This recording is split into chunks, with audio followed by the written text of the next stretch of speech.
Hello, this is Hannah Yu from Precalculus section, and today I'm going to be taking a CRAM video on chapter 3, which is quadratic functions. In this chapter, we will come across three general forms of quadratic functions. First one is the standard form, second one is the factor form, and the last one is the vertex form.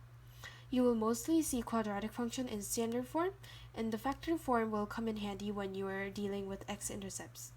Obviously, vertex form is needed when you are dealing with vertex and the minimum and maximum value of a function, which we will touch on later on. Now, we'll go over the graphs and properties of quadratic functions. The domain of the quadratic function is all real numbers. If a quadratic function is concave up and has a minimum value, the range of a quadratic function is greater or equal to the minimum value.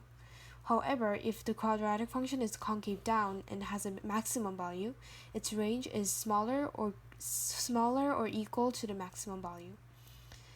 All quadratic function is symmetric about the line x equals minus b over 2a, which is a line that intercepts the graph directly in the middle.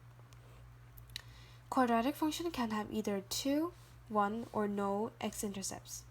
If a quadratic function has 2 x-intercepts, the graph would look like this.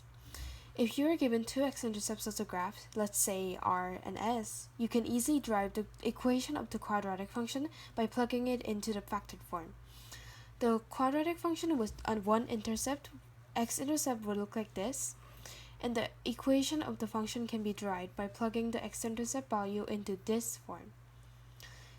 Now, lastly, if a quadratic function has no x-intercept, the graph would look like this, and sadly you can't derive the equation of this formula by using x-intercepts.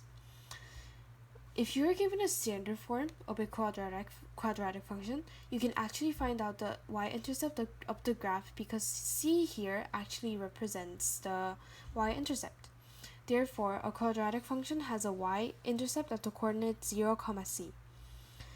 The vertex of the graph, which is the tip of the parabola, is located on the line x equals minus b over 2a, and the coordinate of minus b over 2a, comma, maximum value for the concave down graph and the minimum value for the concave up graph. That was a quick overview on quadratic functions, and I hope you enjoyed.